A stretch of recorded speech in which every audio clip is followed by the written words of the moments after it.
Bengals.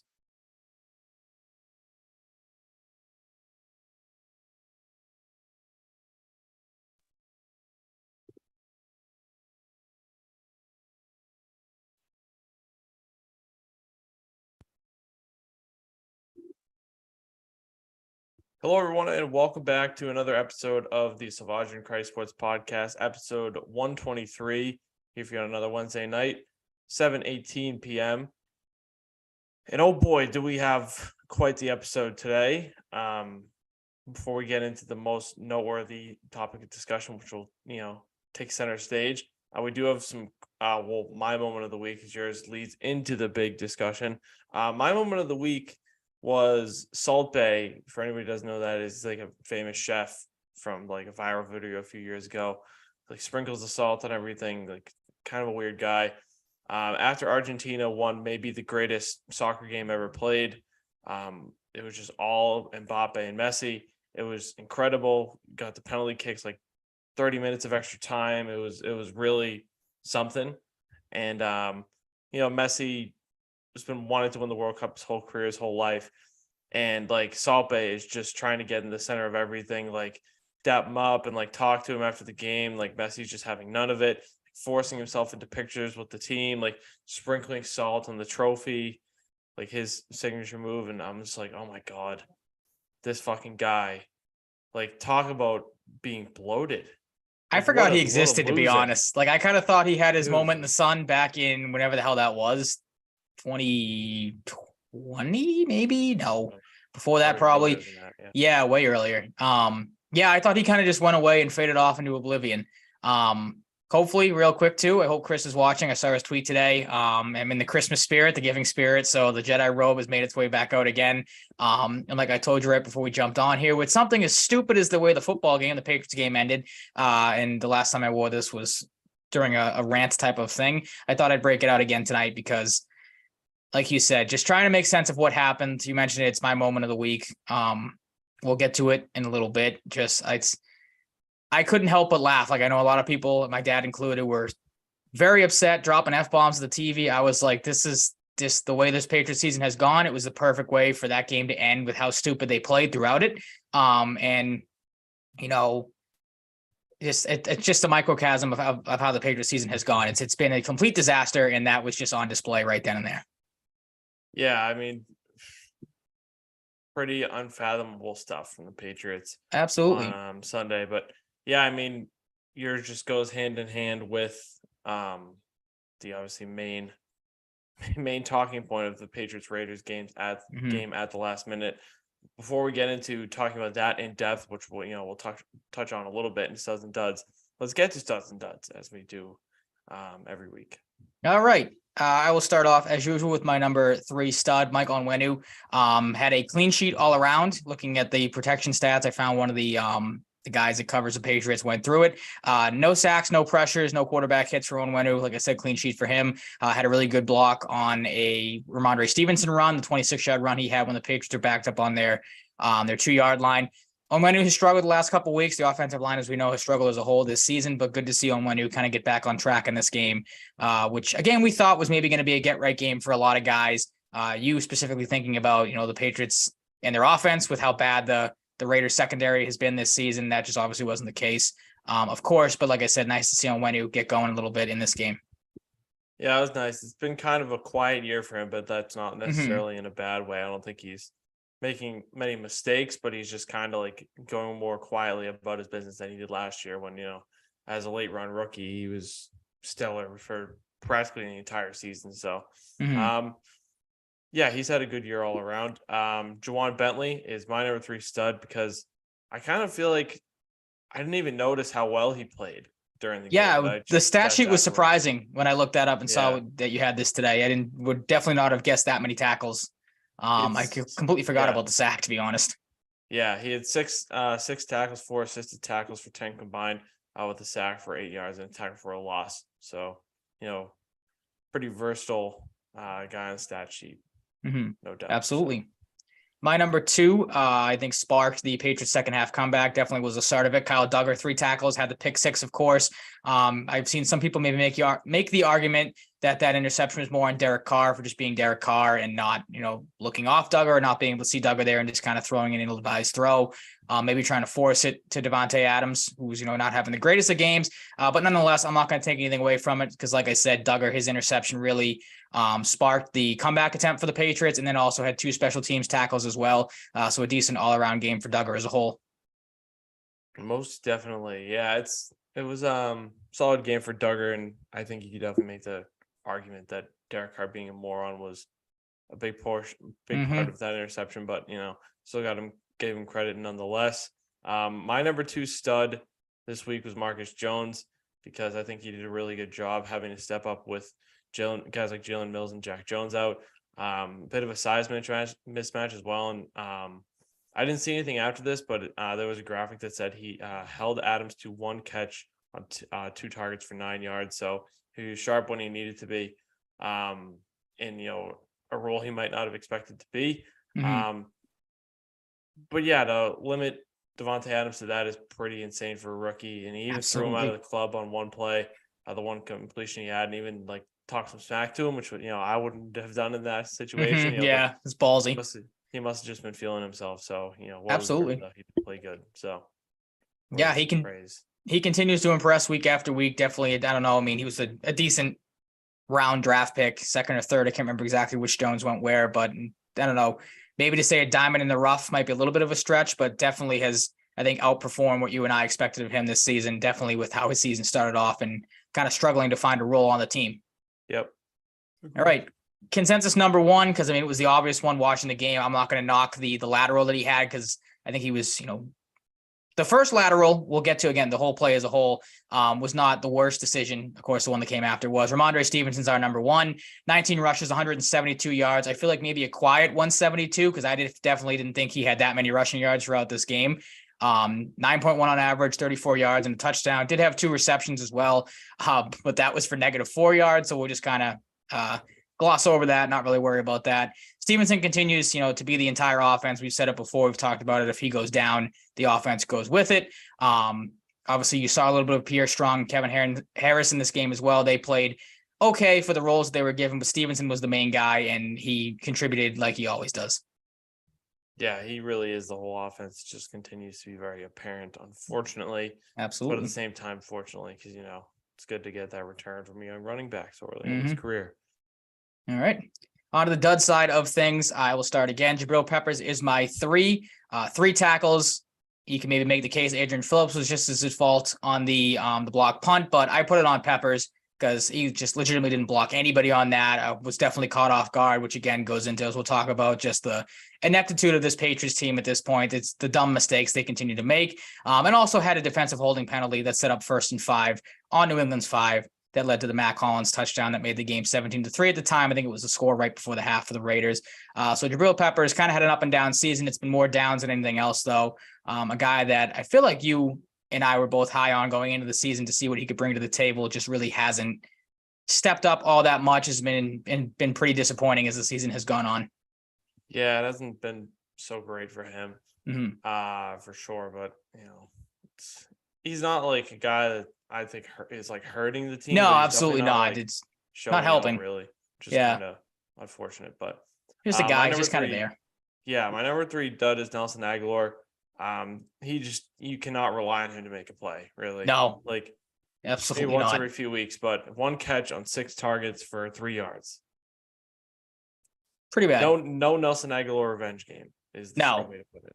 I don't think anyone expected that, to be honest. I mean, even the 1 catch on 6 targets things, I'm trying to remember back. There was a couple of plays where Mac hit him right in the hand. So it's not like Jones is overthrowing him and that's leading to the miscues and then the lack of catches when it comes to the amount of targets. He's continues week after week to hit him right in the hands, and the guy just can't haul him in. There was one of the ones that Jones underthrew him on that sideline throw. So I don't know how much I'm going to put on Aguilar there, but again, he's kind of been known for the contested catch guy. You gotta, like you said, make a play once in a while, because you're getting paid all that money and you continue to find yourself on the duds list. That's not going to get it done. Yeah, I agree. All right. Speaking of Mac Jones, I have him as my number 2 dud. Do you have him as well? You do. So again, feel free to jump in when you feel like it. Listen, I'm a big Mac Jones defender, but in this game, there was not a lot to defend. 13 for 31. I think it was his third worst completion percentage of his career. Obviously, is shocking. With how worst? bad. Yeah, well, that's what I said. The third worst. I said the same thing. They showed the graphic a couple nights ago on NBC Sports Boston. I think it was watching one of their shows. And there obviously was the game against Buffalo where he threw the ball 3 times or 4 times, whatever it was last year. And then the Bears game that he got benched in on Monday Night Football. I think with the 2 worst of his career. So yeah, I'm right there with you. Like you see that, you're like, how can you get much worse at 41.9% completion percentage, 112 yards, no touchdowns, no picks, no sacks, and a 52.1 rating. Also had 4 carries for 10 yards. It was not a good game from him. He missed multiple easy throws, open receivers. You had Jonnu Smith in the corner of the end zone on their second drive. When they got into the red zone, they had Myers on the out route that he completely missed. He threw it like 5 yards in front of him. And then, like I just said, that 50-yard try to Aguilar, he underthrew him. Luckily, the defender wasn't really paying attention because that could have easily been intercepted. I'm not going to knock him. I've seen some people get on him for, making a poor attempt at the Chandler Jones tackle, which, like, I don't expect my quarterback to try to tackle whatever Chandler Jones is, 6'5", whatever it is, 280 plus, we'll say. Like, I'm not going to knock him for that. But just not a good game from him all around. Like you said, this is a game you and I kind of thought he'd be able to find his footing with how bad the Raiders secondary's been this season. And it was just not an easygoing game for him whatsoever. Yeah, he was just so bad. Mm-hmm. Like, it was painstaking to watch him. Not like really nothing was clicking. It was really, really ugly. Mm-hmm. Also, I mean, I can't get a read on him. And I think it's largely in part due to the play calling, but absolutely. Also, I mean, try to think back of like one consistently solid play from this consistent game, like he did last year. Mm-hmm. Yeah, and again, I think I put that last year. It's just absolutely. Like, and again, you put that on coaching, but like, for a loop. Like, yeah, it sucks to watch. Mm-hmm. That's what was so frustrating about this game, because now you have 3 legitimate teams coming up with the Bengals, the Dolphins. Maybe you could knock the Dolphins a little bit with how they've played lately, and then the Bills. Like, it doesn't get any easier. So this is a game, as like I said, you kind of hope he figures some things out, and I don't want to say it's 1 step forward, 2 steps back, because there hasn't been a lot of steps forward this season for the offense. But you kind of get what I'm getting at here. Like, you're running out of time to figure things out with him and just the offense as a whole, and it just does not look like that's going to be the case. And again, you put a lot of that on coaching, but this game, even the simple stuff, he couldn't figure out. So it was a real head scratcher of a performance for him. Yeah, it really was. And absolutely. I mean, no bigger head scratcher than the number 1 stud. Good transition. I was going to say the same exact thing. Jacoby Myers, again, how can you not? And it sucks to say this, because Myers has been, as we know, such a great mainstay of this offense. He's been their best receiver all season, the last 2 seasons. 2 receptions, 6 targets, 47 yards. Didn't do a ton with the targets that he had. And then, of course, to me, I don't know if you feel differently, if you maybe put the butt fumble up there still, or, throwing it on the goal line for Seattle. But he is now the owner of, in my opinion, the clear-cut dumbest play in NFL history. Like, yeah. And this can jump right into the discussion about it. Just that, like I said, it's so frustrating, because it's a guy you hold in such high regards and think of as such, a smart player on this offense, that he does something like this, and it's borderline inexcusable. Like, not that you expect it, but you just talked about how inconsistent Aguilar's been when you had him in the duds. Like, if this is something Nelson Aguilar did, wouldn't surprise you in the slightest, because you don't really think, all that highly of Aguilar, or even Kendrick Bourne, who's been out on the outs this season. But the fact that it's Myers, that's what made it so much worse. Like, even Tyquan, if you pitch the ball back to Tyquan Thornton, you could blame it, rookie mistake. Okay, the moment got bigger for him. The fact that it's Myers was inexcusable. Like, you should know better. Yeah, I gotta put some blame on Stevenson too, because there was really no need for Stevenson to do it. No, just go down. Just went down, yeah, and taking the tie. Mm-hmm. But I think him doing it also told Myers in a way is like, oh, we're doing this, like, we're lateraling, we're trying to make something out of this, and try to go for it. Just he just had a complete brain meltdown. Mm-hmm. And dude, out of all the people to pitch it to, I don't understand how you rationalize that even in the moment in your brain. No, I just doesn't. I get, again, maybe you, and I mean, I don't get it, because it's not like you were down. Like, they looked like they were a team that was trailing and trying to, win the game on a miraculous play. Like you said, just go down, go to overtime. But the fact that your best option in your mind in that moment is to say, I'm going to try to throw this 20 yards behind me to my quarterback, who is not the most mobile guy on the planet.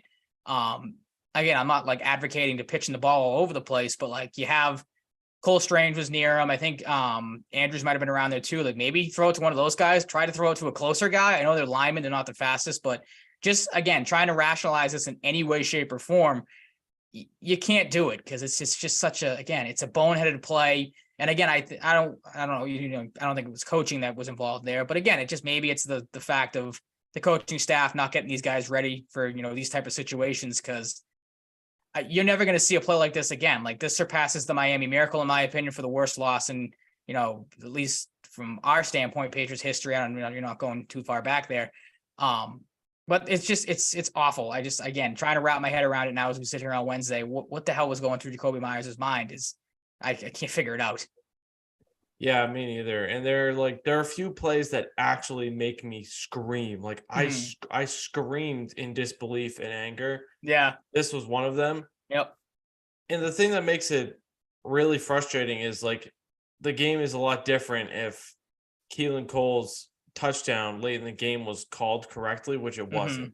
Yeah. And the funny thing is people tweeting pictures afterwards of saying like, oh, look, he's in bounds, and not realizing that the edge of his cleat, shoe. Yeah. Yep.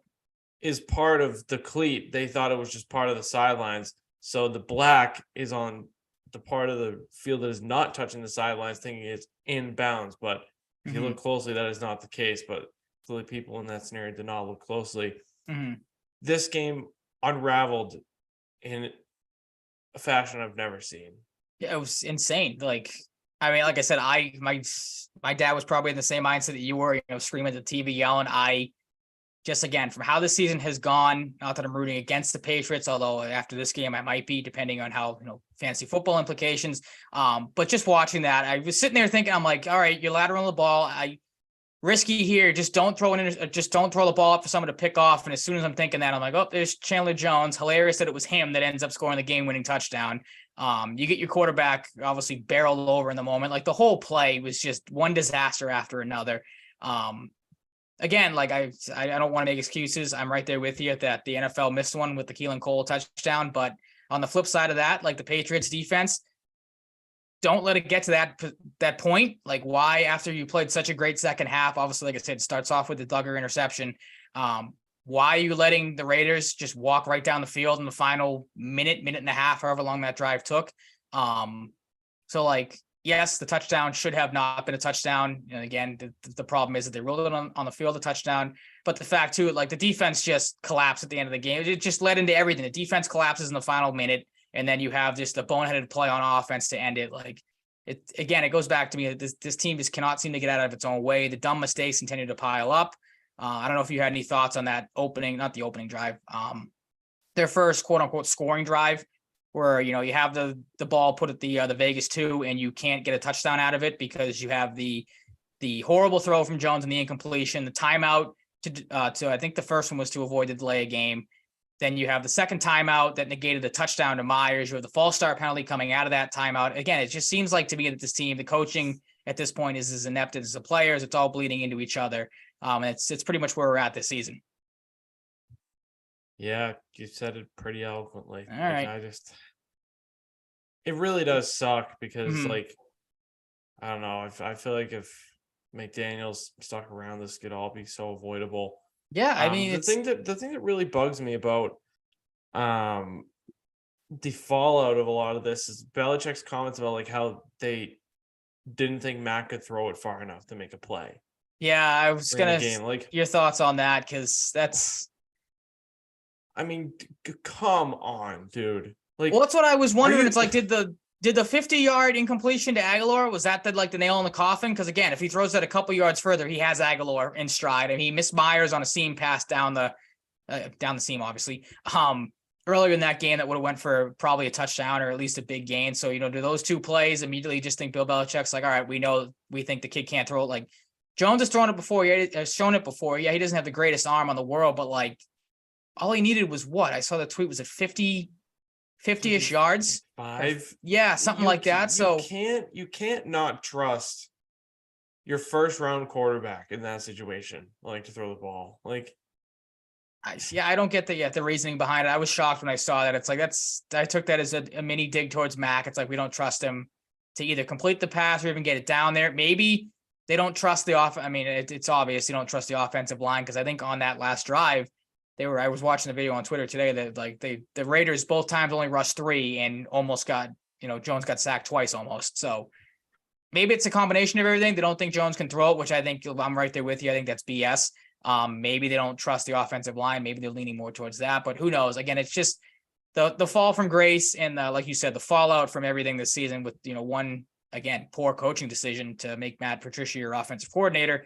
It all comes back, it's all coming to a head now. You're seeing, as we talked about before, players get frustrated. You're seeing them mess up, simple plays like that drive, like that, like I mentioned, being on the Vegas 2, just some other dumb things throughout the game, the stupid penalties that continue to kill drives, the delay of games. Connor McDermott has 2 false starts in this game. Jonathan Jones, I know it's not on the offensive side of the ball. He has an illegal contact penalty that sets up, Matt Collins' touchdown. I looked it up today because I think they said it on the broadcast too, or Felger and Maz might have been talking about it. Patriots are now tied for the most delay game penalties with Baltimore, Vegas, and Denver with 7, and their top 10 in false start penalties with Dallas at 17. So it's just wild to think of all these dumb mistakes as a Bill Belichick-led team. That's led some people to think Bill Belichick's lost his fastball, or again, just the decision to have Matt Patricia and Joe Judge as your guys calling plays. Like, this was bound to happen, and the fact that it's happening now just as a complete and utter disaster that it's been. We knew it was going to be bad, but just the fact that it's gotten this bad has been kind of unbelievable. Yeah, it's at the point where, like, if things aren't somewhat drastically changed in the offseason, I don't have faith that any of this is going to change, and I don't have faith that anything is actually going to change to set in motion like a new regime around Belichick. He hires his friends, and he's loyal to his friends, problem. Yep. His family. Mm-hmm. And that is legitimately hurting the team like it never has. Mm-hmm. Well, I was having a discussion with a friend of mine a couple of weeks back, and he brought up the point. It's like, do you really think, because he's on board too of obviously Matt, I mean, I don't think there's anyone that doesn't think Matt Patricia should stay here as the offensive coordinator. But he brought up an interesting point. He said, with Mac Jones next year, obviously being his 3rd year in the league, if you bring in another offensive coordinator, that's 3 OCs in 3 years. Is that good for a rookie? Or not better a rookie anymore, Patricia, but that's what was it's like, at this point, like, you can't run it back with Matt Patricia again, because there's not going to be any sort of massive overhaul made. He's going to continue to call the same plays, and just not have any sort of idea what he's doing out there. I'm not going to take that, maybe 2nd year in, he becomes more comfortable, whatever. It's any people making excuses for Matt Patricia.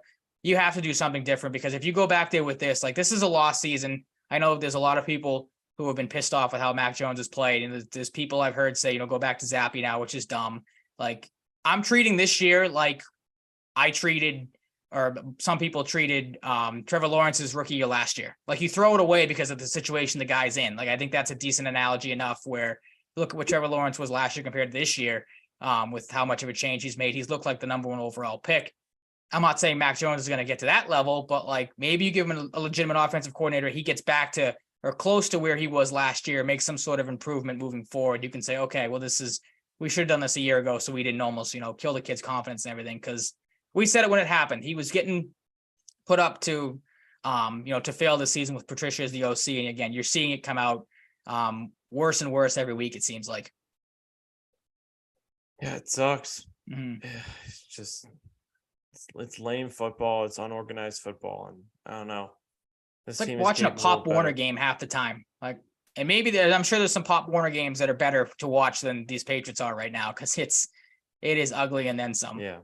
At this point, all I'm counting on is them reshifting things around, moving Patricia and Judge around, and hopefully promoting Nick Haley to offensive coordinator next year. That's all I can hope for. Okay. That is the most realistic thing I can think of right now, because I just don't see Belichick bringing in another one of his friends. But if he did bring in someone outside of the organization, it'd be someone he's familiar with, I bet. Yep. Not like necessarily the best person for the job, unless this is just a ringer. I don't know. It's just really hard to have faith in the play calling and the structure of this staff going forward. It sucks. But I don't know if I don't know if we've discussed it, but the name, obviously, Bill O'Brien's name comes up a ton. Is that a guy you go after? That'd be the guy, which Because that'd be honestly I would be mine, fine yeah. with because it's just not Matt Patricia, and that's cool. with me, Exactly, but yeah. like, God, it's just really frustrating. Mhm. I think it's a good time to get into our Bengals preview before we recap the past week. Sure. I don't know what there is to preview. I think this game is pretty set in stone Yeah. with how it's probably going to go down, but we'll do it anyway. I mean, the Bengals, they are as hot as they come with, They're winners of healthy. 6. Yeah, they're healthy. They're, I think their Super Bowl hangover is finally gone. Obviously, they have not lost since Halloween, that, stomping against the Cleveland Browns. Come back from 17-3 down. They gave Brady a taste of his own medicine against the Buccaneers last week. And I had looked it up today during that streak, their 6-game winner. They've outscored their opponents 183 to 124. They're averaging 30.5 points per game to defense, to other offenses, 20.7. So they are as hot as they come. Like you said, maybe the key to that is they are healthy. They're getting a lot of offensive help from Joe Burrow and, his supporting cast. So I'll leave it over to you, your standouts from this team, and what do you think of some of these guys, and maybe, the key to stopping some of them, if there even is one. Yeah, I don't know if there's an option with them fully healthy now. I think everybody knows the deal with their weapons. With Chris is in the chat celebrating you wearing the robe. Good. I was gonna ask him, like, I hope he's watching tonight or just knows in some way, shape, or form. Because if he didn't see it and didn't watch this episode, that would be all for naught, and I'd be really sad. Yeah. So yeah, it would suck. it's good. Yeah, they got the triple threat of Higgins, Chase, and Boyd. Hayden Hurst has been quietly sort of productive. Joe Mixon is pretty good. Samaje Perine will chip in, and that's pretty much the summation of the offense. Joe Burrow's been pretty good, fringe MVP candidate this year. I think he's worked himself into it. Yep. Yeah, Logan Wilson has been a tackle machine again. Jesse Bates is really good. Mike Hilton has been a nice fit. Cam Taylor-Britt has been somebody who's impressed me this year as a rookie. He's a guy I was hoping the Patriots would end up with. I think Trey Hendrickson has had kind of a quiet year, but quiet, yeah. Yeah, it hasn't really destroyed the team in any way. Mm-hmm. But I mean, yeah, they're a good team, and they're rounding into form with 6 straight wins. Looking like a threat. And the Patriots I don't think are going to be able to really slow them down enough to keep this game close, and that's what I am worried about. Yeah, I mean, we said that when the season started, when we saw that the Bengals were on the schedule. It's like, good luck stopping that 3-headed monster. Good luck stopping Joe Burrow. I mean, even Joe Mixon, like, we've seen the Patriots struggle at times with premier running backs. I know Mixon's kind of had a little bit of a slow ramp up since his concussion, but like you said, Perine's right there too, good pass catching back, which, the Patriots have struggled with as well. So really the only weakness, if you could even call on that, like you said, Hayden Hurst has been up and down. He's had some good games. He's had some no-shows, been hurt. Maybe that's the one thing you don't have to worry about is the Bengals don't have not a true tight end, but you know what I mean? Like the tight end position is not the biggest weapon on this team, or, even considered with the top 3 guys they haven't received that you mentioned. So maybe that's one thing to look for, is the Patriots might be able to exploit that a little bit, make, either Hurst or Wilcox beat you, but that's not going to be the case. The Bengals are going to figure it out. They're just too talented to be slowed down by this team in any way, shape, or form. Yeah, I agree. Mm-hmm. I'm not super excited for this one. This is something we've talked about a few times this year. Like, it's just that stretch where you get the Bills and the Bengals, and now the Dolphins, who are better than we expected. It's even worse than we could have expected. It's a very potential 3-game losing stretch, or 4, given the Raiders game as well. Yeah, you're looking at 7-10 to finish out the year. Like, the only hope you really have right now is you saw it a little bit in the Bills and Dolphins game last Saturday. Like, what's the stat now? Was, I think, 0-4, 0-5 in games that are under 40, if I remember that correctly from the broadcast. You got to hope that game in Gillette is, under 40 degrees, maybe snowing a little bit, crappy conditions, and that'll give you a chance to beat the Dolphins. Because I'm with you. Like, I think you're looking at the Patriots losing out the rest of the way, just to spoil, predictions a little bit. My record prediction was 7-10. Was it to start? Yep. Okay. All right. I can't remember if I had, or what I might have had. I think you might have been 8-9. Yeah, maybe. But yeah, I mean, this is the Raiders game was one you had to have. You could have had it. The Raiders would have raided that game in overtime. Just to go back to that again really quick. And just the combination again of you letting him walk down the field to have that controversial touchdown and then just literally throwing the game away at the end. You threw your season away at the end of the year. Like I know there's some people that are still out there that are like, oh, there's a path to the playoffs. And I was going to make the joke that we're going to start the show tonight with trying to figure that out and do the math and how the Patriots get into the playoffs. Cause I know that's what everyone's is expecting to see and excited for. We're back where we were with the Cam Newton year. I feel like where it's just lose out, try to get a better draft pick. Don't even not try in these games, but you know what I mean? Like try to lose these games with some pride, I guess is what I'm saying. Like there's no other way around it. Like I know we have keys to the game here that, maybe they could get a win. I'll start with you. I'll defer to you for your keys to the game because you're a little bit more hopeful in mine than I am with mine. Yeah, first I'd say don't throw the ball to opposing linebackers in the final good one. Regulation in a tie game. That's a great point. Don't play the final 30 or final 10 seconds like you are losing rather than you are tied. Overtime is a thing. Yep. You can play for that and try to win the game there or lose the game moving there. Forward, no more of that. Mm-hmm. Gonna need Ramondre Stevenson to dominate if you even want a chance, and you need Mac Jones to be like way better in this game. Mm-hmm. Hopefully you get Jack Jones back. Hopefully you get Jalen Mills back. Yep, I don't think so. I think he is. That is a far from a sure thing. Mm-hmm. So that's not good. No. Good thing for Jack Jones is we'll talk about in the injury report is he is back in limited participation. So that is good. That potentially bodes well for him as we go forward till Sunday. But I just thought of my keys to the game. All right, I just thought of it now because I saw your Stevenson one. That's a good one, I think, because I think I have two joke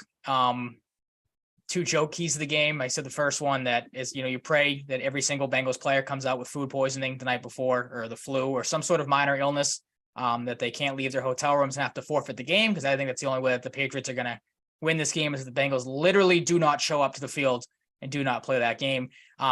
But like we said, there are no keys to stopping this team. You're not going to get dumb mistakes from Joe Burrow like you get from a Derek Carr. You're not going to be able to shut down any of the number ones they have. If you shut down Chase, if you can do that somehow, they still have T. Higgins. They still have Tyler Boyd. So you're dealing with three legitimate number ones. Maybe a two in Boyd, but I still think he's a one on a couple of decent teams. And then the two-headed monster, Mixon, P. Ryan, they both, counter each other pretty well with what they can do. If this game turns into a shootout, which it's probably going to, you're going to lose. The thing I was going to say about your Stevenson point is the only hope the Patriots have is if they play keep away. So try to kill the clock as much as you can, get Stevenson involved, try to go on some of these lengthy drives, but the Bengals are kind of like the Patriots were a couple of years ago. You're not going to beat them with field goals. They're going to score touchdowns. You're going to have to keep up with them. And I know the Patriots don't have the offense to do that. Yeah. And for that reason, I'm going 30-16 Bengals. Okay. I'm going 38-20 Bengals. I think this has all the workings for a bloodbath in the making. I saw a stat too today that said the Patriots, I think, are 5-0 all time against the Bengals at home, or 4-0 at home. That's going to change this week. Joe Burrow is going to come in and light this team up. Yeah, I'm not particularly optimistic, but hopefully we are wrong. Mm-hmm. We've been wrong before. We had wins last week, so we've been wrong before. I mean, I do want them to win, but it's just really hard to get excited about a potential playoff appearance because I just really think it's going to be one of those lame duck years where you bounce out early. I said that. I was talking to my dad about it the other day, and I'm like, there's some people I know that again are like, oh, go into the playoffs, anything can happen. Do you really right now? And obviously not right now because they're out of the playoffs, but say they get the 7th seed again and everything kind of stays as it is. Do you really want to see them go into Arrowhead and have Patrick Mahomes beat the living daylights out of you? I didn't want to watch Josh Allen do that to him last year, and that's what happens. And I definitely don't want. I can tolerate the Bills and I can tolerate Josh Allen and that team. I can't do it with Kelsey and Mahomes and the Chiefs. I don't want to see this team lose to them in a laughable fashion. Yeah, me neither. I am right there with you. All right. I did see for anybody who's on the tank train, if they were to lose out in the right situation, the highest pick they can get is number 7. So start looking into the top 10 if you're one of those people, because I have a couple guys in mind if they get, around the 7 to 12 range in the draft, but it's too early for that. Okay. 49ers and Seahawks, who start off our recap of week 15 with a crazy Saturday. But before then, a quick TNF recap. Brock Purdy continues to look pretty steady. Mm-hmm. 17 for 26, 217, 2 touchdowns, no picks. Christian McCaffrey with a prime Christian McCaffrey game. And it's nice to see George Kittle having a resurgence because he's just awesome. I love his personality. I love, how crazy he is. The long hair. He just looks like a grizzly bastard out there. I love him. Yeah. He's like an ultimate football guy look, ultimate like tight end look. And as you have noted here, the defense was very good as well for the Niners to pull out a win over the Seahawks, which was nice to see a good Thursday night matchup. It wasn't the prettiest game all the time, but Niners and Seahawks is a fine matchup. Yeah, it's a game that had some playoff implications. Both teams still alive in the NFC. I don't know if I want to say and I'm not going to say the 49ers kind of established themselves as the team to beat, but they are a very complete team. As you said, the defense was great. Brock Purdy, there are obviously questions when you have the third string guy coming in this late in the season. He looks like he is going to be more than serviceable with this team. Like he's a guy that, doesn't turn the ball over. He's smart with it, makes the right decisions. And then, like you said, when you have that supporting cast of McCaffrey, that's why they didn't get him, because they expected their, at the time, backup quarterback to go down. But he fills in nicely. Kittle, like you said, has had a massive resurgence the second half of the season. He looks like the George Kittle of old. You have Brandon Ayuk here and there sometimes. He's a guy you can rely on at times. The offense is too stacked, and the defense is borderline elite with how well they've played. So 49ers are going to make some noise in the playoffs. Doesn't matter who they have at quarterback. Yeah. No reasons to have concerns about Brock Purdy. That's for sure. Not in the slightest. Next up, the first Saturday game. What was a doozy? This KJ Osborne. One thing I want to highlight before we get into the details: the quietest 157-yard performance you'll ever see. I'd say so. It was. Forget he's on that offense at times. Yeah, I forgot he was there and turning the game on. Yeah. The Vikings came back from a 33-point deficit, showing us that Matt Ryan is capable of blowing leads more than 25 points. True. He's now on the losing side of both of the most historic comebacks in NFL history. Again, this one was the largest comeback in NFL history, not the greatest. We know what the greatest one is. I just want to put that out there. But yeah, I mean, it's another game that exposes Jeff Saturday as, not ready to be an NFL head coach. I think I had this argument with my grandfather and dad at dinner. Because I said, the coaching staff, do something to not be outscored 39-3. They were both on the side of it's the players they gave up. No, I think you can obviously make a case that late in the game that the Colts probably gave up, after they see their lead disappear. But as a coach and a coaching staff, you can't draw up a couple plays to get some first downs on offense. You can't drop any sort of play on defense to get a stop when you need it. So again, I think this kind of exposed Jeff Saturday even further, of kind of in over his head a little bit. Sure, he's a nice guy, but I don't know if the NFL head coaching position. He's just along for the ride, man. Yeah, at this point, it seems like it. And I don't know if I want to say the Colts are tanking to try to get a higher draft pick, but at this point, they absolutely should be. You don't have Jonathan Taylor now. Maybe Nick Foles is a sign of that. I would say Ellinger, going back to him, but I mean, that just shows you how wild of a team the Colts have been this season. This is now their third quarterback change, fourth if you want to count going back to Matt Ryan. So yeah, maybe Nick Foles gives him something. Maybe he comes out and just is kind of, like you said, along for the ride. But the Colts have kind of turned into a little bit of a laughing stock here at this point. Again, that's pretty crazy to say, seeing that the Patriots, we just talked about their laughing stock game, but what a performance by the Colts in the second half of that game, and especially overtime. Getting outscored 39-3 in the second half in OT is just not wild to look at on paper. That is such a massive gap. Yeah, absolutely. What a fumble by the Colts. The polar opposite, Browns and Ravens. You have that game. Have nothing on this game. Yeah, I was gonna say you have the Colts game that was epic, and obviously the Vikings game that was epic, and then you go to this stinker kind of sandwiched in between two pretty good games. I mean, the early game and the night game were very good, and you have this crap bad game. I have it in the outline here. The Ravens, you're destined to lose when Justin Tucker misses a field goal and has another one blocked. It's just bad things are going to happen in that game. And I guess congratulations to Deshaun Watson for getting his first win as a Brown, but not really. You're still a scumbag. Nope. Again, I didn't watch any of this game. Like we were fully out to dinner at this point. Didn't care to watch this game whatsoever. Solid game for J.K. Dobbins for 125 yards. Nick Chubb had 99. So the running backs were good. Other than that, who really cares? Hard game. You know, Bills, Dolphins, like you said, the sandwich 32-29 Bills in a huge divisional game. Buffalo hold up against the cold. Tua was okay. Josh Allen was in like MVP form. Mm-hmm. Yeah, I mean, I was kind of in and out of this game. I don't know why. Was I. Yep. I don't have like tons of specifics, noteworthy points, but Raheem Mostert showed out 156 total yards. Jalen Waddle managed to tally up 114 and a touchdown on 3 receptions, which is pretty remarkable. And the Bills pull out a big one. Next up, we have Steelers and Panthers, 2 teams I truly do not enjoy watching at all. No, I don't know how you can. Yeah, Kenny Pickett will be back though, so hopefully, we won't have to watch Mitch Trubisky or Mason Rudolph anymore. Mm-hmm. Deontay Foreman continues to have a really good week and then a bad week. He just alternates 10 rushes for 9 yards. Yes, that was comically bad. Like, how do you even manage that? Dude, he literally switches off. He loves playing if he could play the Falcons 16 times out of the year, he'd be great. He'd be one of the best running backs in football, maybe the best. And then if he had to play anybody else, it's all right. I just take this week off because it's weird. It's bizarre. Yep. Yeah, but I mean, these teams just suck to watch. I truly hate watching both of them. Yep.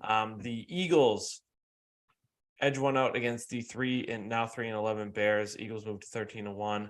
A lot of uncertainty surrounding Jalen Hurts going forward. He had not his best game, but through the air, but cleaned up on the ground. 3 rushing touchdowns and 17 carries. Justin Fields was solid. I thought he looked better through the air than he typically does, but still tearing it up on the ground as well.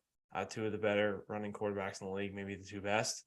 AJ Brown dominated, so did Devontae Smith, and the defense showed up for Philly. And with a close game like this, they really needed to because I don't know, the Bears hung around. So credit to them. I was gonna say, did this game expose Philly at all, or it's just one of those ones where it's like, we're playing the Bears, kind of overlook them, and you have a closer score than you probably should have. Maybe a little. Right. But I'm not worried about the Eagles if I'm an Eagles fan. I'm worried about Jalen Hurts in the short term. Just going to ask any concerns about his injury moving forward. It's a shoulder injury, right? Yeah, it doesn't seem like super serious right now, though. So I don't see any reason to freak out. All right. The Texans managed to keep it close against a team they probably shouldn't. 2 weeks in a row. Yeah. 2 weeks in a row. Scrappy Texans just scrapping around, I guess. Had a legitimate chance to win that game. Yeah, had a legitimate chance. They get this I think the surprising stop of the week in stopping the Chiefs in overtime, because I thought as soon as Kansas City won that coin toss, you're thinking, all right, this game's over. Mahomes is going to walk down the field in 5 plays and score a touchdown and end this thing. But Texans get a rare stop, and then Davis Mills tries to think that he's Patrick Mahomes and just absolutely fumbles the bag, literally fumbling and handing the Texans their 12th loss in the season. Yep. Definitely looking more and more with every week that the Texans will be in the market for a QB at the top of the draft. Absolutely. As you have noted here, I mean, Patrick Mahomes literally did not screw up when throwing to Kelsey or Juju once. 20 for 20 combined between them. That's pretty nuts. Jaguars beat the Cowboys in OT on a walk-off pick 6. No, before you ask, I'm not, bought in on Trevor Lawrence yet. I need to see it in another full season. That was going to be my second question. But I had one before that. He did play really good. He did play really good. Zay Jones was really good. Travis Etienne, I feel like kind of faded into obscurity for a few weeks, but now he's back. Love to see the Cowboys lose to a team they probably shouldn't. So absolutely. Works for me. My first question was going to be, have the fraud boys arrived yet? Yes. Okay. Firmly. 2 weeks in a row of legitimately playing down to your competition. I'm right there with you. I think these last 2 games have exposed Dallas a little bit. I don't hate Dak as a quarterback, but he is it seems like more prone to throw games away than I know he led a game-winning drive last week against the Texans, but like that never should have been the case. You should have manhandled the Texans. And this week literally throws the game away in overtime. Like you said, the walk-off pick six to Rashawn Jenkins with 2 picks on the day. So, good game from him. Yeah, he had 18 tackles as well. Rashawn psycho. Jenkins. Yeah. Like talk about having, having a team's lunch or, having a team's number, I guess. But yeah, like Jesus, dude. Yeah. It's crazy too that the Jaguars are still mathematically in it. Like with the up and down season they've had, that just shows, how bad that division and that the AFC kind of is, the bottom half at least, of the playoff teams. At this point, I want to see them in the playoffs just because it'd be funny to see them. Absolutely. If they sneak in as the 7th seed, yeah, that would just be funny. The Lions do the same thing in the NFC. Could you imagine having the Lions and the Jaguars in the playoffs in the same year? Be great. Just what are we doing at this point? Good for parity. Absolutely. I wouldn't hate it. It's just like you said, it'd be funny to see those 2 names be like, wow, especially from where the 2 teams started the year. It's like, all right, good for those 2 teams getting back into it. Yep. Absolutely. 2 other teams I really do not enjoy watching at all, the Saints and the Falcons. Desmond Ridder takes the L in his first start. Didn't look particularly good. But looked like a guy making his first start. Absolutely. Yeah, precisely. And I can't buy in on a game that has Andy Dalton at this point in his career. I just can't do it. I don't know why they said again, I think after the game, they're going to stick with him. I don't know why I don't get it. They just hate Jameis Winston. Like I always have to look up and make sure that Jameis Winston still isn't hurt. Or like at this point, if I'm a Saints fan, I'm just begging Sean Payton to come back. Sure. Like I'd be begging for a quarterback change, but it doesn't seem to be like at this point. I would play, if you don't want to play Jameis, I'd play Taysom Hill over Andy Dalton. Like at least he gives you a little bit something exciting to watch. I know Andy Dalton had a decent game, only 6 incompletions and 2 touchdowns, but like it's Andy Dalton. How excited can you get to watch him play quarterback at this point in his career? I can't imagine it's too high on your list. Yeah, I mean they'd have a solution to potentially that quarterback problem in the draft if they didn't trade their pick to the Eagles. Maybe they That's true. Yeah, like Will Levis, but didn't look that way. I don't know what they're gonna do, but those teams just truly not fun to watch at all. Zach Wilson and the Jets take the L to the Lions, 20-17. I don't think I saw a second of this game. No, there wasn't a lot. I was just trying to, again, gather any takeaways from this game. Zach Wilson at one point had another really stupid interception. So check that off the boxes of, things you can bet on Zach Wilson doing. Wasn't terrible in the game, 317 yards, 2 touchdowns, did have 4 sacks as well. Again, there wasn't really anything too crazy from this game. Zerline missed the 58-yarder at the end of the game that would have tied it and sent it into overtime. Other than that, another gritty Lions win.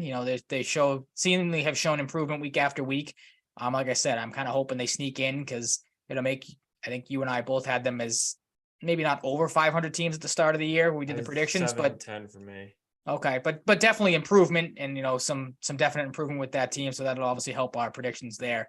7-10 still on the table, very much so. But yeah, Lions are a scrappy team. The Jets, at the time, the loss helped the Patriots playoff picture, and then obviously the Patriots did their thing, and shot themselves in the foot again. So who knows? It's going to be a dogfight. It seems like for that last AFC playoff spot, no one really wants to lock it up or make a decent case for locking it up yet.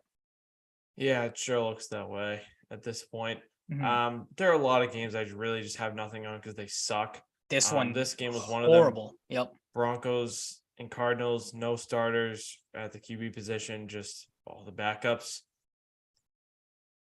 No notes. I mean, you couldn't have paid me to watch this game. This was the game I at least caught the end of I saw the 51-yard touchdown for the Lions. I saw the missed field goal at the end of it, just slipping through red zone. The Cardinals and Broncos game, I did not spend a second on. This is literally just taking from the game sheet and the game book. Denver's able to hold Arizona's weapons in check. James Conner had 63 yards on 16 carries and a touchdown. DeAndre Hopkins, 7 catches for 60 yards. Marquise Brown has really struggled to get going since he came back from injury. 4 catches on 8 targets for 19 yards. But like you said, that's kind of a given that these guys are going to struggle when your quarterbacks are Colt McCoy and then Trace McSorley. It's going to be McSorley again this week with McCoy in concussion protocol. So again, not even worth watching the Cardinals or just seeing any highlights in that game coming up.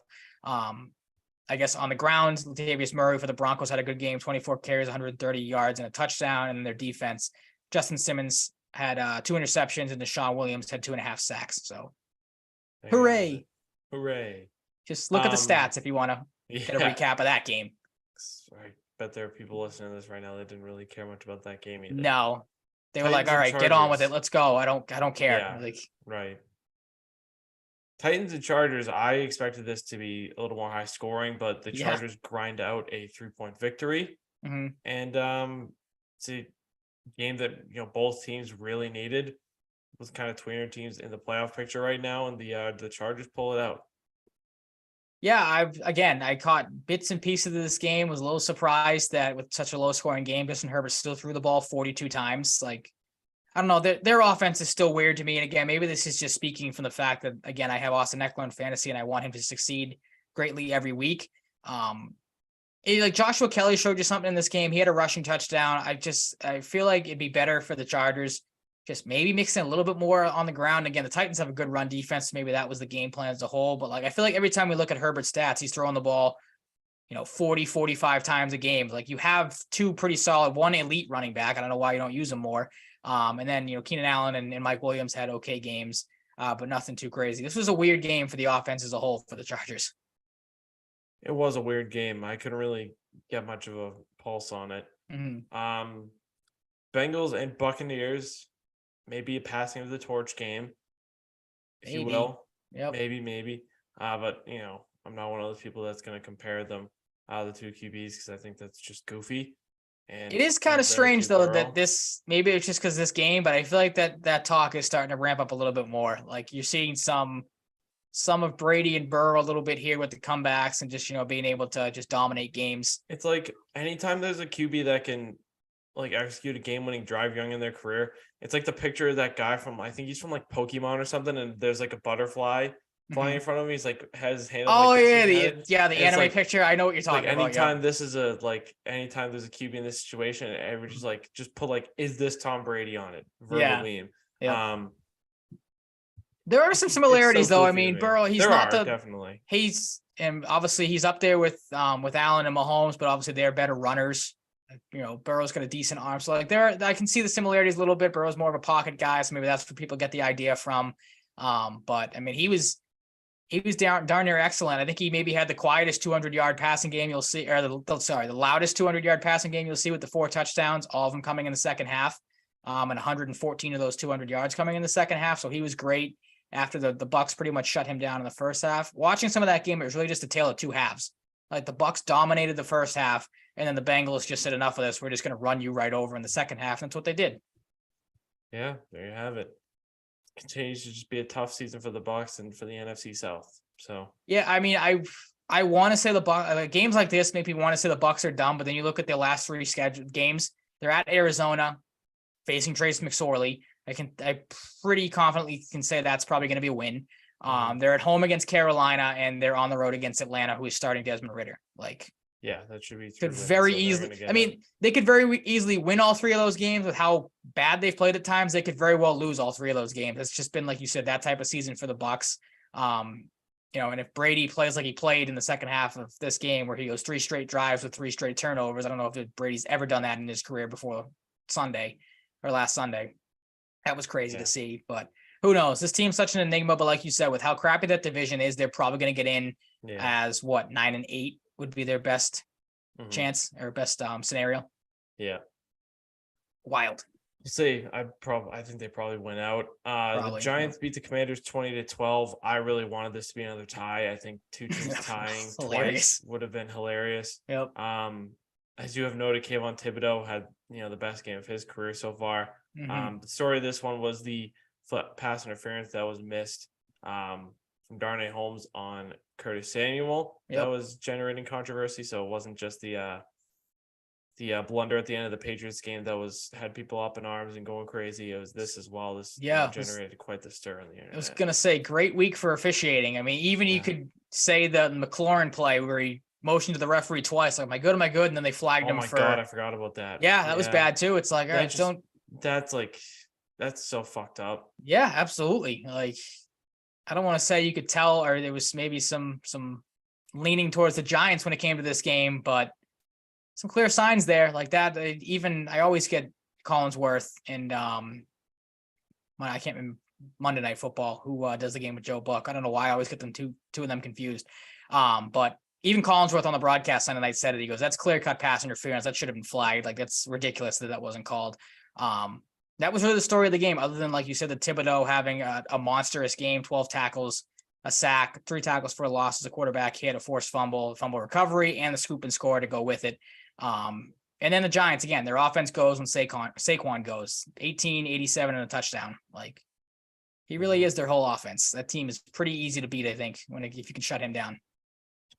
It certainly is. And to round out the week, we have the Rams and the Packers, 2 of the biggest underachievers of the year. It's funny to see you have Mayfield Magic maybe over in LA because he's been there for like 3 weeks, but that just kind of is emblematic of his career. Yep. So, fizzles out after one miraculous start. I literally didn't watch any of this game because I couldn't care less. I'm like, I hate the Packers. I didn't either. Like, I don't like Baker Mayfield either. So no interest whatsoever.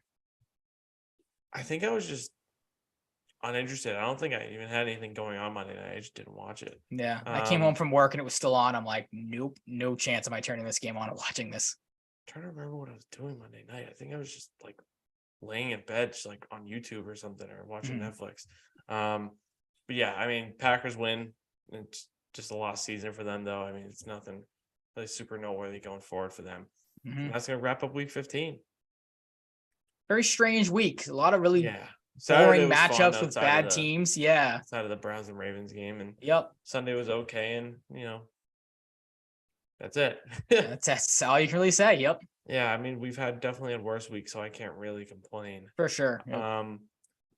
On to hockey with the Bruins. I mean, it sounds like a broken record, but they just keep winning.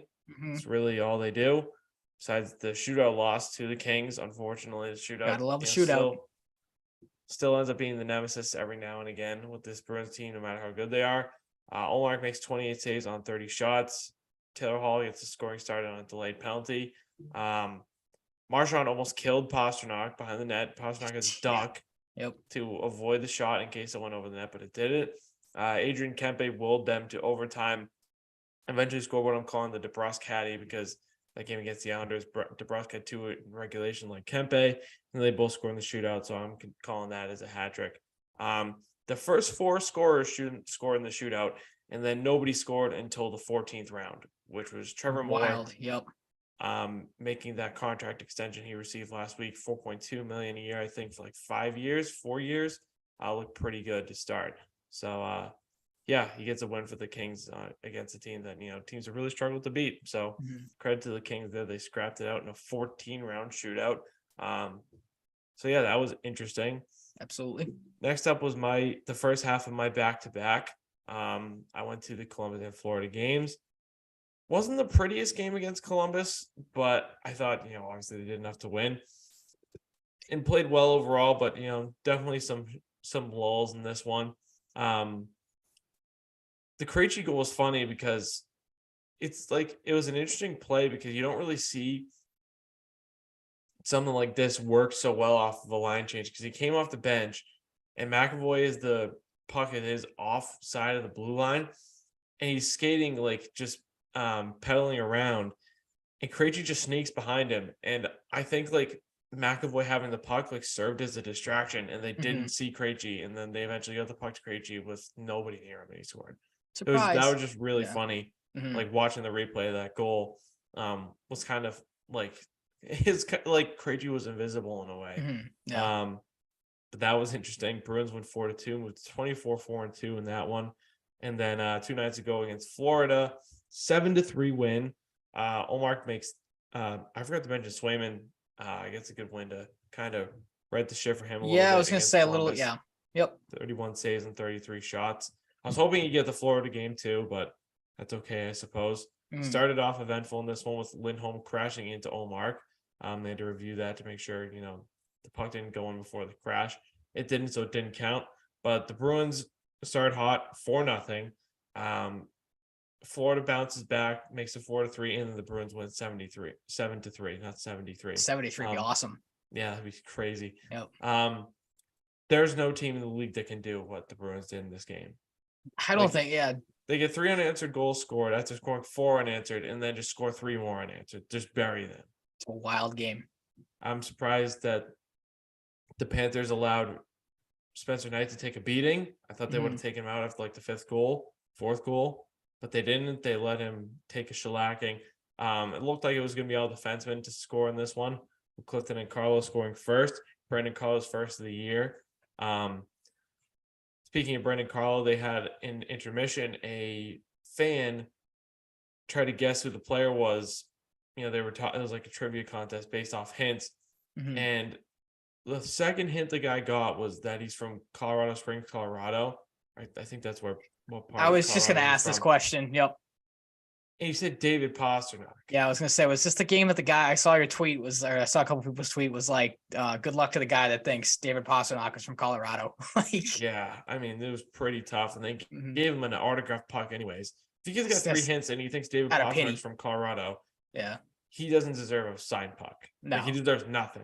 Just kick him out of the game at that point. You're that stupid. Away with shame. Yeah. People throwing popcorn at him or something. Give him a dope slap on the the way out. Like, nice try. If only we had Gritty. Gritty would walk up to him with a giant bag of popcorn and like pour it on him. Dump it on him, yeah.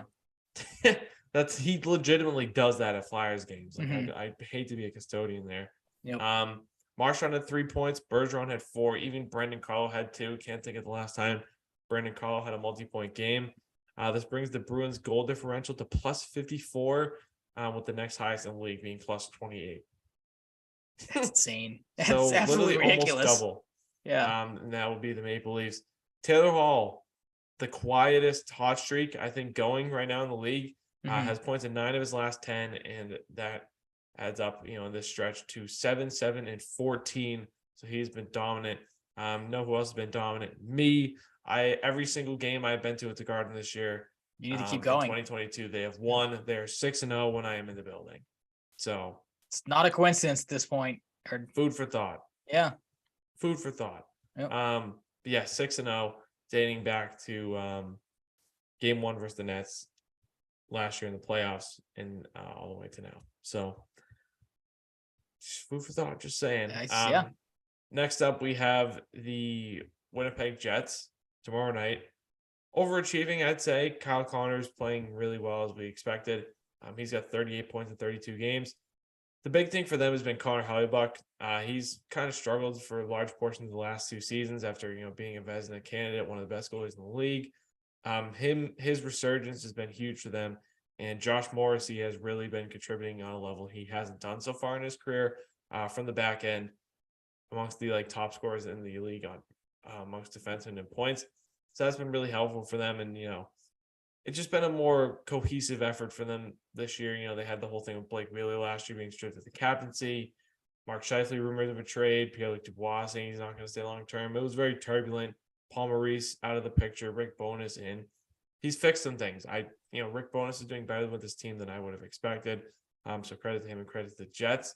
The first of 2 on the road. Kind of weird to see 2, straight road games against a team with New Jersey. They've come back down to earth, but Jack Hughes is not. He's got 17 goals and 37 points in 32 games. Jesper Bratt is, playing out of his mind this year as well. But they play a fast-paced game, so the Bruins will have their hands full, and their defense is much improved. A little bit better goaltending than we've become accustomed to with New Jersey. It's been a weak point for them, but they are rebounding this year and potentially, making the playoffs for the first time in a while. Next up, before the next New Jersey game, is Ottawa. First half, they back-to-back on the road. So they're going from Canada to New Jersey, starting with the 8th place in the Atlantic. Ottawa Senators. I don't know if there are a lot of people out there that are surprised by this, but I'm not. They're a good team and they improved a lot in the offseason, but this is a team that's still really flawed on defense and, has unsure goaltending. Brady Tkachuk's been really good as their captain. But, losing Josh Norris is hurt. They still don't really have much on defense besides Shabbat and Artem Zub, who got a 4-year extension today, by the way. It's been tough sledding for them. Do I think they can, rebound and get closer to the playoffs like some expected? Yes, but I just don't know if it's going to happen. I still think this team needs a lot of work on defense. They've been looking at different free agent defensemen and trade option defensemen for the last year. They even called Chicago about Seth Jones in that awful contract because they're that desperate. That would scream desperation to me. God, like that is truly insane. But Elliot Friedman was the one who reported that, so it's legit. I truly couldn't believe my eyes. But yeah, this is a team you can beat if you're the Bruins. Then you have New Jersey again. Not really much to add there. And that's a nice little succinct way of recounting what's going on with the Bruins. I mean, there's really not. It's been a weird year to talk about them because there's not any like crazy out of the box storylines. It's just domination. Yeah, I mean, the only crazy thing, I'm not crazy because of how he's played, but like the only thing I was going to bring up and ask you about was just the whole Craig Smith thing and just what they're kind of doing with him, with putting him on waivers, having him go down to Providence, but then they're calling him right back up. I saw he was practicing today. So if there's any insight as to what the plan is with him, or is it just going to be a thing moving forward? He just kind of becomes a guy that's taxied up and down from Providence to Boston, maybe plays here and there. Cause I mean, I'm not surprised they put him on waivers and that no one took him because of the contract, but just, that was a little interesting to see the other day when that came out. Yeah, I think it's just really just money management right now. Kind of like hoping somebody would take the contract on and, do them a solid, but teams just aren't going to do that at this point in the season, take on that salary without getting an asset for it. If the Bruins were to attach a late pick to that or something, get rid of the contract, teams just aren't going to do that. No. Especially with the Christmas trade freeze coming up, which has now begun. Oh, that's right. I forget they do that. Yep. The 27th. So, it was just a paper transaction, I think, which is, why they called him up, whatever, reasons they had for it. He's back, and you can tell it didn't sit well with him. He was playing pretty hard against Florida, throwing his weight around a lot more. So he's lost it, man. Like he's lost the touch. I don't know what it is, but he's just a different player this year. It's very strange. It's like Nick Foligno, like, and him flipped roles. It's really strange. There's a better player in Craig Smith that it just hasn't been able to be unlocked. Yeah, I mean, I don't want to say you could kind of see that coming from last year and the fall off he had, but like, I don't know, it wasn't a ton of high hope for him this year. You didn't think it would be this or get to this point, be this bad, but like, it's kind of weird. That's really the one negative thing you can say about this team right now. It's like he's been the one kind of black hole on it that like just can't seem to figure anything out. Everybody else is red hot. Like you mentioned, Foligno's turned his season around completely from last year. Like kind of been the one negative when there really hasn't been a ton of negative to talk about. Yeah, it stinks, but I have faith that he can snap out of it. It just doesn't look super, hopeful right now. But I don't know. Maybe the Christmas spirit will give him a boost. Maybe, yeah, that'd be good. See.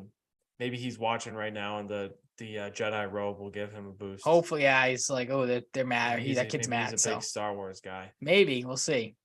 Yeah, but the Bruins, they just continue to chug along, so that's quite good. The Red Sox are in a different. This is what the robe was more so for. As I said, the robe tends to come out when there's things that are bad that need to be discussed, and some youngs need some tending to. I consider the Red Sox a youngling that needs to be taken care of at this point, because if that analogy works for people, just week after week, month after month, this team just continues to piss you off more and more as the offseason goes on.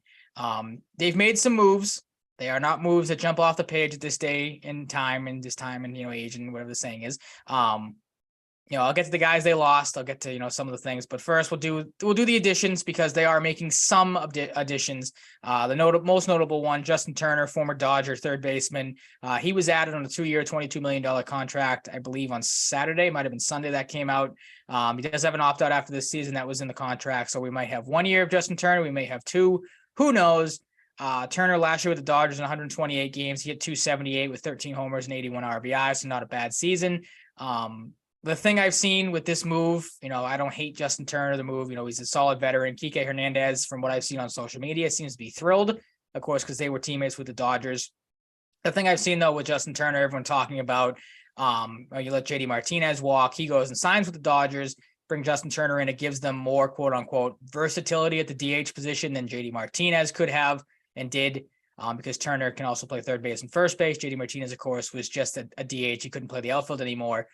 To that, I say, like, all right, we're now all of a sudden we're caring about the DH spot being able to play multiple positions. Like, we went from David Ortiz, who played one position, it was DH. He was a main staple in your lineup. He hammered the baseball. The DH was the guy that you looked at as the big, cleanup guy in the lineup.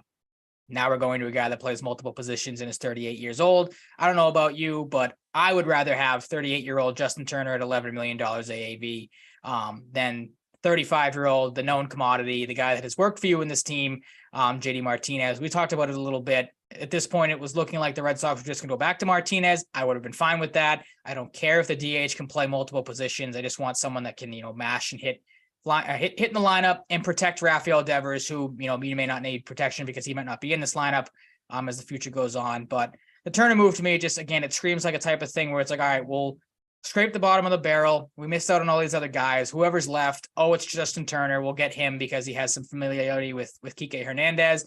Maybe the Red Sox were thinking, we did promise Kike Hernandez that the roster was going to be better in the offseason or during the season past year when we extended him. We'll just go out and get his buddy from the Dodgers because we have to do something to appease the players at this point.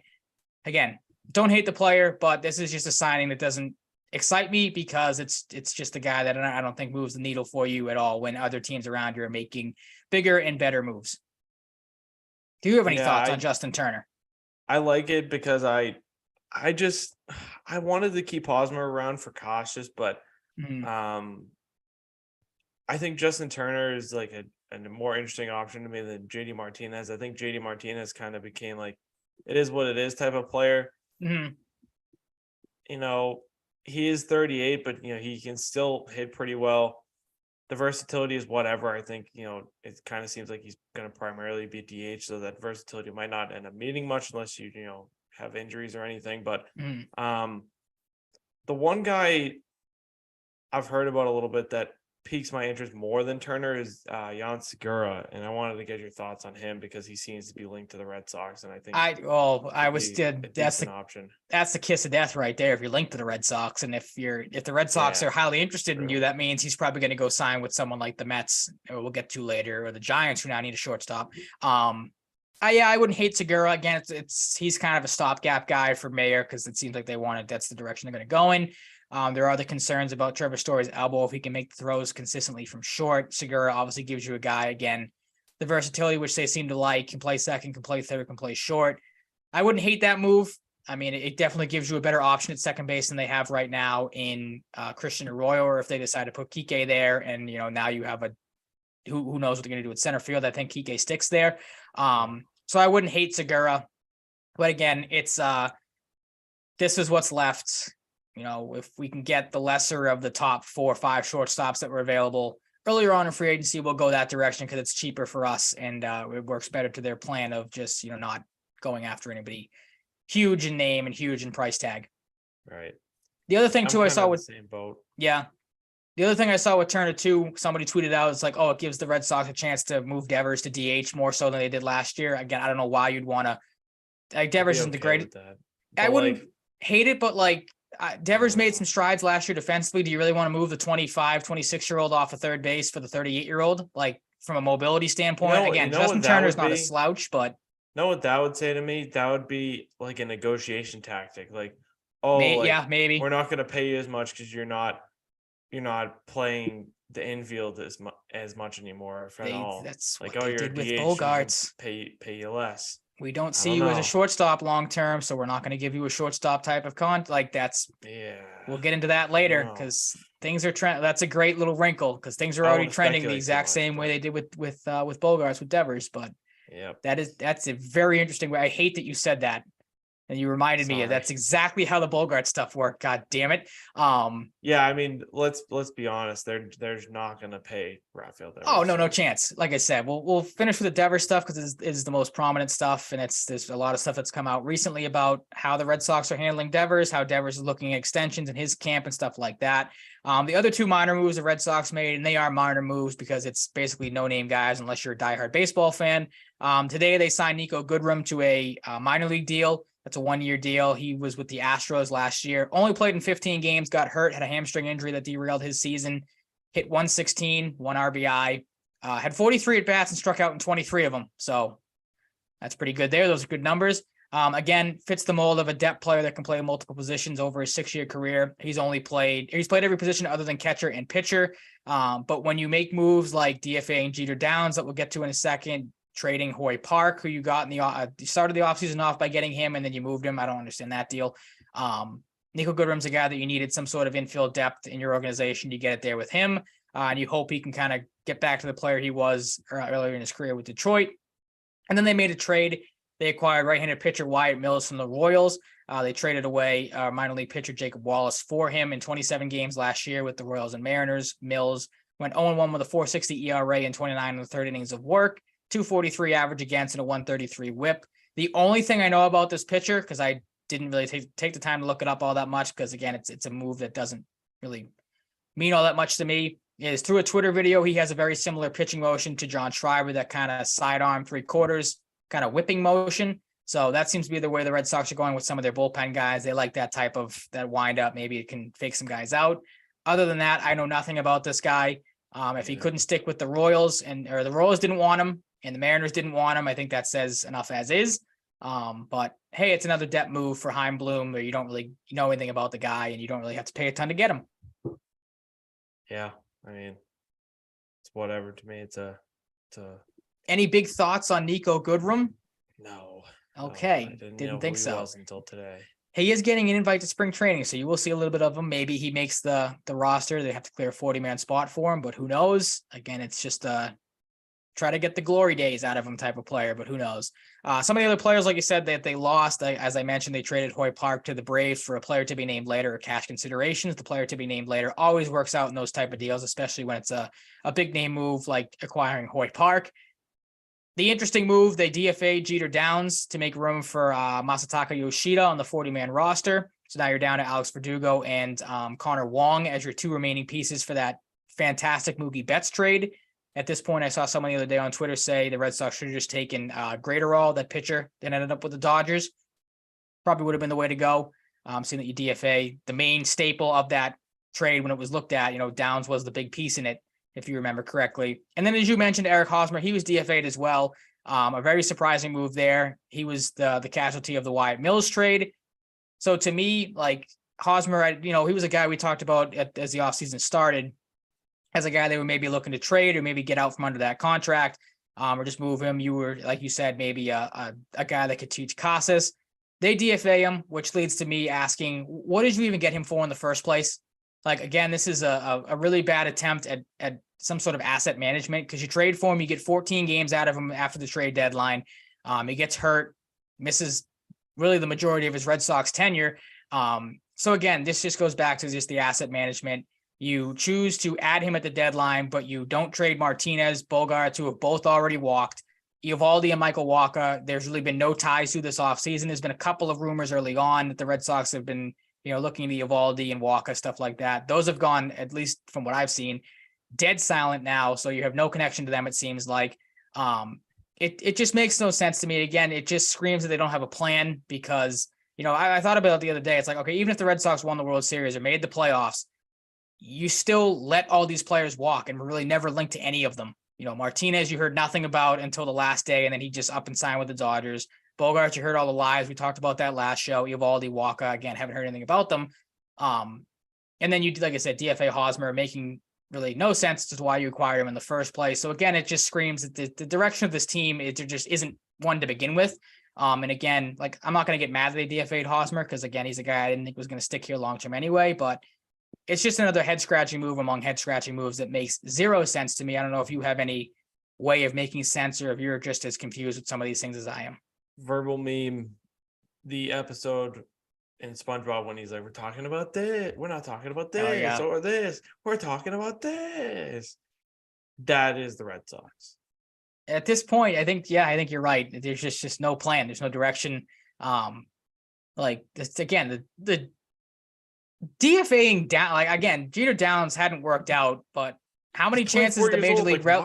How many chances at the major league level you got as a centerpiece in the biggest trade you've made in the last decade? Yeah, when guys like Ryan Brazier and Darwinton Hernandez are still like, someone needs to look into how much, like, what skeletons are in Ryan Brazier's closet when it comes to like knowing some dirt on the Red Sox or something. Like, has to be a reason why he is still here, and it has to be like he caught John Henry with like a woman that wasn't his wife at a party, or like something like drastic for this guy to still be on a major league roster. It's unbelievable. And yeah, like you said, Jeter Downs, 24 years old. Give the kid another year in AAA. He got hurt last year, so that was a down year. And again, wasn't the greatest at the major league level, but he only played in what, like Chaim Bloom, this big 10 games, if I had to guess.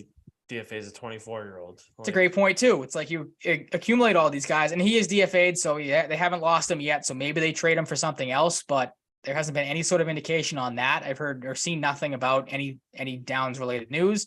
So again, it's just a complete disaster from day one. Going to just the MLB wide stuff, I think I know which guy you want to talk about because you had him as your moment of the week. I saw earlier in the outline.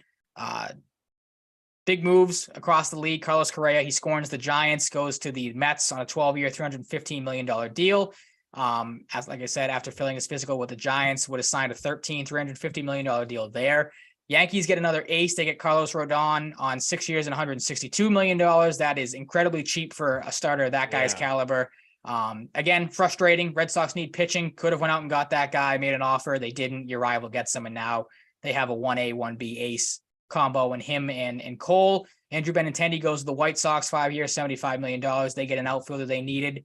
Brandon Drury, who the Red Sox were linked to, he goes to the Angels yesterday, 2-17. Noah Syndergaard was linked to the Red Sox. He goes to the Dodgers for 1-13, along with JD Martinez, as I mentioned. Dansby Swanson, the last remaining big name shortstop at the time, because we thought Correa was a Giant. He goes 7 years and $177 million to the Cubs, so the Red Sox don't get any shortstops. The biggest moves to you, any thoughts on any of these guys that I didn't mention? Yeah, the Correa move was nuts because things fell apart with San Francisco and the Mets just were like ready. Hey, we're like, right here. Here you go. Here's $15 million. Okay, give us a call. Yep. I've seen some people on Twitter that are like mad that this is like that they're pissed at obviously not Mets fans, because Mets fans are ecstatic. They're getting a big name free agent every week, it seems like. But there's some people that are like, oh, look at Steve Cohen, buying a championship, who cares? Dude, who gives a fuck? Do you want to just not sign good players? Like, what the fuck are you talking about? Yeah, it's like, I've seen some people that are like, this isn't the way to do it. This is why the luxury tax is put in place for guys like this. It's like, sorry that your team, I'm going to say it because again, it's my team as well. I don't know who the reporter was, but let's say he's like a Marlins fan or whatever. Sorry, your garbage franchise doesn't want to, go out and spend money on any free agents. Like you said, that he's in a big market. He's the New York Mets owner. Like, you're not going to sit there and go, yeah, we're the Mets. We're just not going to do anything this offseason. We made the playoffs last year. We went out and kind of a epic fail last year. We're not going to do anything. No. You're going to right the wrongs. You're going to go out and spend a shit ton of money and make your fans happy. Something that the Red Sox used to do. Like, I don't have a problem with this at all. Good for the Mets going out and getting all these big name guys and absolutely loading up. They're going to pay the price down the road, but clearly they don't care about that. They want to win now, which is what they should be doing as the New York Mets. Yes, I agree. 1,000%. Okay. Any other guys that stood out to you at all? Matt Carpenter going to I forgot about him. He went last night to the Padres, kind of interesting, a little surprising the Yankees, who could use, a power lefty bat in that lineup, and a guy that worked out for them didn't really. No interest in re-signing him, it seemed like. I mean, they obviously got their big guy in Judge coming back, who they named the captain today, too. That was kind of another kick in the pants of the Red Sox. The Yankees overpay to get their, face of their franchise back and then immediately make him the captain, as the Red Sox should have done with Xander Bogaerts. But again, they don't like to spend money and don't like to go outside their comfort zone for guys. Nope. You don't. Very aggravating. So then on to the last kind of face of the franchise guy, Rafael Devers. Over the weekend, a lot of tweets have popped up pertaining to the Red Sox, where they are, or in this case, aren't on negotiations with Rafael Devers. Starting with the 17th of December, Hector Gomez, he had the numbers for Rafael Devers, said that I'm hearing Rafael Devers is seeking 9 years, $300 million, 10 years, $325 million, or 11 years and $360 million. To that, I say, if those are the numbers, why hasn't pen been put to paper yet? Like, those are absolute steals for a guy of Devers' caliber. And then to also want to pay him. Exactly. I answer my own question. And I say, because the Red Sox are more realistically looking at 4 years for $100 million, 5 years for $150, and 6 years for $160, instead of those big, numbers. June Lee on the 19th, he had that Rafael Devers, Chaim Bloom, the Red Sox are willing to go, quote, beyond reason to get a deal done. But that they're, No, they aren't. No, they're not, because then the next line says, but there are limitations. Sources say the Red Sox and Devers are, quote unquote, galaxies apart. Devers and his camp currently expect he will be a free agent. Alex Spear on the 20th, he had that the Red Sox continue to express their desire to extend Devers. No, they don't. But what if they can't? Has anything changed since Chaim Bloom said the Red Sox weren't contemplating dealing Devers? Bloom said no. He's at the center of everything we're trying to do. That's a lie. No, I don't believe that in the slightest. And then the other thing too that kind of pissed me off about this comment is, has anything changed since Chaim Bloom said that the Red Sox weren't contemplating dealing Devers? As you know, I've told you this before. I've said this to multiple people. That's the direction I think the Red Sox should be going at this point. Like you mentioned, they're not going to re-sign him. They're not going to give him a competent offer that he's going to, want. As I said last week, if you're Devers sitting there and you're watching all this money get thrown around, you'd be stupid not to want to go to the market to see if a team will overpay for you. The Red Sox should absolutely will. Yep. The Mets probably won't because, getting Correa, that was one of the bright spots that came out of this deal with Correa too, is that it kind of handcuffed them and going after, potentially Devers next offseason because Correa is going to play third base for him. So that works in the Red Sox favor. But if you have to be contemplating dealing Devers, again, it sucks to say that, but like if you're not going to give him a contract offer that's worth his while, you're going to have another Bogart situation where you get to the trade deadline, you don't really know what you want to do because maybe you're in it and maybe you're not. They're not going to make a move. Even if they are out of it, Devers' value is not going to be high at the trade deadline as it would be in the offseason when teams are willing to pay more for a guy of his caliber. So you're just going to go into, again, you're going to have the same thing with Bogarts where you don't move this guy. He's not going to want to resign because you keep lowballing him, and then you're going to lose him for nothing except a 4th, 5th round compensatory pick. Like, it is literally the same situation with Bogarts all over again, which is wild, seeing that you're, again, 2 years in a row now where you've done this after 2 years ago, 3 years ago, you said we're not going to do this. We're going to have all this flexibility after trading Mookie Betts. Now you're right back here again doing the exact same thing. Seems just stupid. They are. And now they're looking, as a report came out today, that if there's an NBA team in Vegas, that the Red Sox ownership and LeBron James are going to go after that. So clearly the ship has sailed. They don't care about the baseball team anymore. We saw that, the rumblings of that when they bought the Penguins. We've seen that with the rumblings of them wanting to get a team in Vegas for the NBA. If a football team shakes free, team in Pittsburgh as well. They want to do that. Yep. Apparently. Actually, I don't know if that was Fenway Sports Group or not. I might be wrong, but if that's the case, let's add that to the list. Yep, exactly. Just keep checking off all the boxes.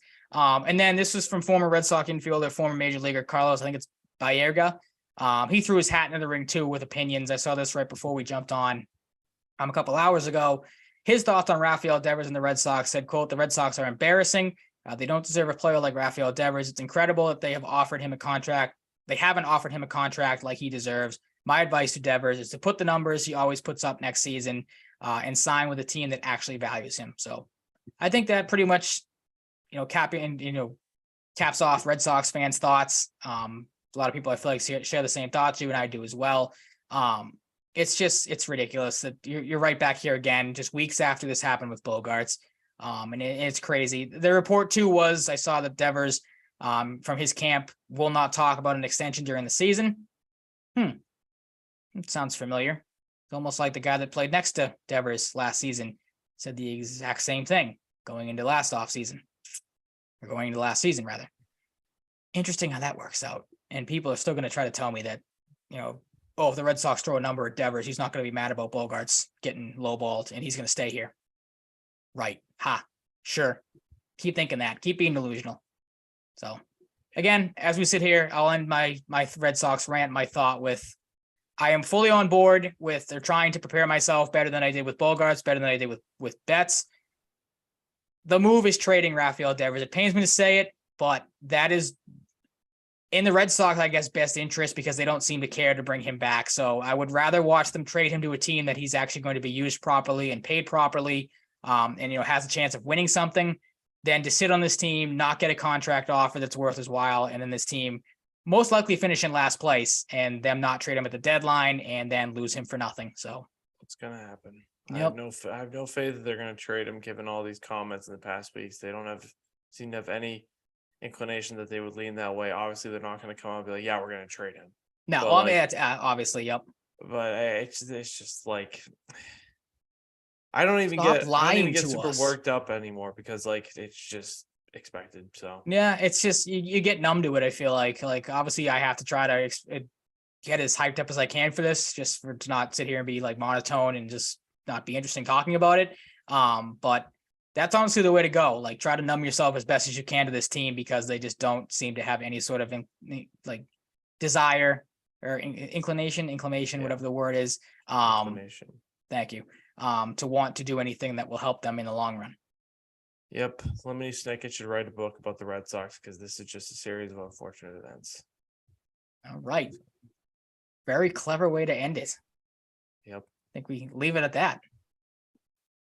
Yeah, I mean, dull way to end it with a dull ass fucking team. But thank you so much for listening to episode 125, our second to last episode of the year. As we head into the Christmas season, I'm excited to get home after work tomorrow, because I'm not working on Friday, so that's nice. Very nice. See the family. We got some sick family members right now, so we might be a little shorthanded for the holidays. But to see whoever's around would be fun, and just get some time off. So looking forward to that. We want to wish Merry Christmas, Happy Holidays to all of our listeners, where however you're celebrating. Have fun doing so, and stay safe. Don't drink and drive. Do all that. Do all the safety precautions to insist that you're not getting into trouble or anything, and just having a good holiday season. You can find us wherever you find your podcasts. You can listen a multitude of ways if you like to explore all that good stuff. You can find us on Twitch and YouTube as well if you're a visual person. You can rate us on Spotify and Apple. You can follow me on Twitter at Mike_Cratty. You can follow Ryan at Ryan_Salvaggio. Excuse me.